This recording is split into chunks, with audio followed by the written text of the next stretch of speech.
Praise the lord అందరికీ. జీవం గల దేవుడు పాస్టర్ ప్రవీణ్ పగడాల గారి మృతిని ఉద్దేశించి ఈ విధంగా ప్రవచనం ఎత్తి చెప్పుచున్నాడు.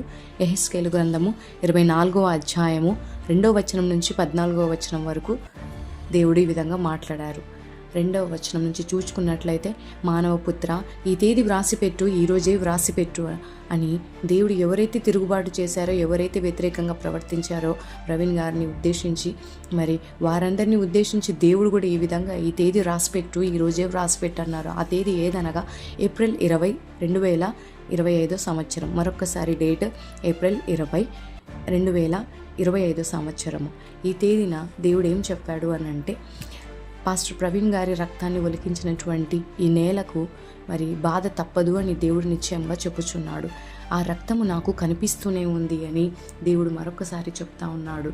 అదేవిధంగా ఆ రక్తం చిందింపబడినటువంటి ఈ నేల అంత పాపంతో నిండిపోయింది. సో ఈ పాపమంతా మరి కడిగేంత వరకు ఈ మడ్డి అంతా తొలగిపోయేంత వరకు నేను నా కోపాగ్నితో, మరి మీరు ఏదైతే రేకెత్తించారో నాకు ఆ కోపాగ్నితో నేను పగ తీర్చుకునే వరకు నేను ఈ నేలకు బాధ కలగజేతును అని దేవుడు నిశ్చయంగా చెప్పుచున్నాడు. జీవం గల దేవుడు చెప్పుచున్నది మరొక మాట ఏమనగా 13వ వచనంలో ఆయన చెప్పుచున్నాడు. ఏమని చెప్పుచున్నాడంటే, ఈ నేల మీద ఉన్నటువంటి కల్మషం పోవాలంటే నా తీవ్ర కోపం తీరిపోవాలి, అంటే నా ఉగ్రత చల్లారేంత వరకు ఈ కల్మషం పోదు అని దేవుడు చెప్తున్నాడు. సో ఆ విధంగా బాధను కలుగజేతుని దేవుడు నిశ్చయముగా చెప్పుచున్నాడు. చివరిగా చెప్తున్నాడు ఏమని అని అంటే, నేను 14వ వచనంలో, నేను మాట ఇచ్చాను, దాన్ని జరిగిస్తాను, ఖచ్చితంగా జరిగించి తీరుతాను, నేను దాన్ని నెరవేరుస్తాను. ఏ విధంగా ఎట్టి పరిస్థితిలోనూ ఎవరి కోసమో దేనికోసమో నేను వెనక్కి తీసే ప్రసక్తే లేదు అని దేవుడు చెప్తున్నాడు. అదేవిధంగా ఏ విధంగానూ ఎవరిని బట్టి కూడా నేను జాలి పడను అని చెప్తున్నాడు. అదేవిధంగా పశ్చాత్తాపడను అని అంటున్నాడు. అయ్యో పొరపాటున జరిగించాని, పొరపాటున కొట్టాని అనేటువంటివి కూడా నేను అలాంటివి కూడా రానియను, అనుకోను కూడా. ఆ విధంగా పశ్చాత్తాప కూడా పడను.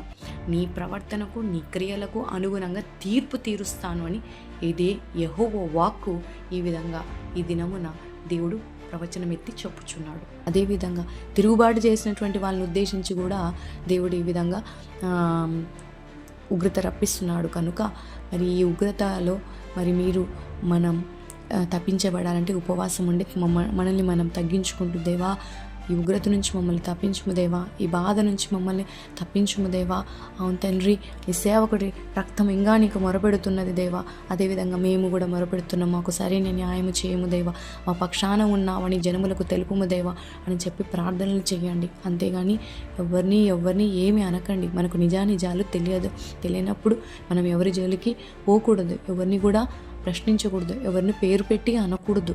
మనకి ఎక్కడ తెలియదు, ఏమీ తెలియదు, రహస్యంగా ఏదైతే జరిగిందో మరి దేవునికి మాత్రమే తెలుసు.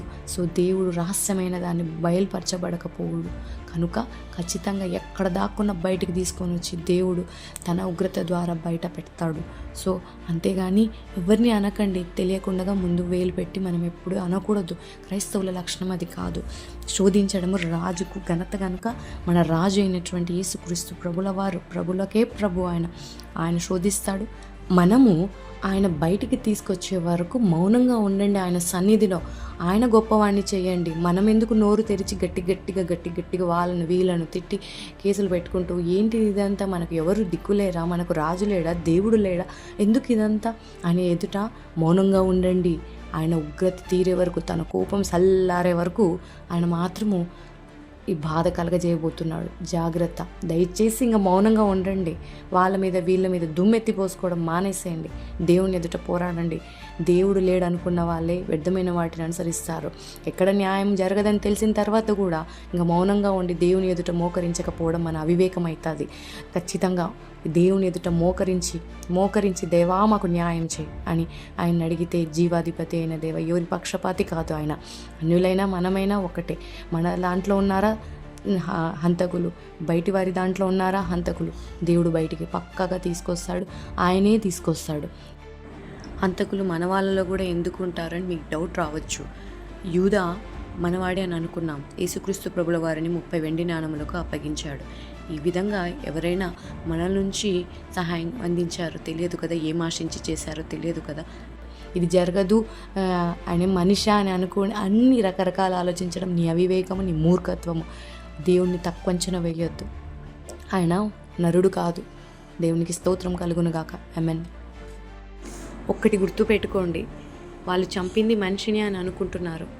నిజానికి వాళ్ళు చంపింది యెహోవా ఆర్మీని, అనగా యెహోవా దేవుని సైనికుణ్ణి. అందుకే ఈ ఉగ్రత. Praise the lord.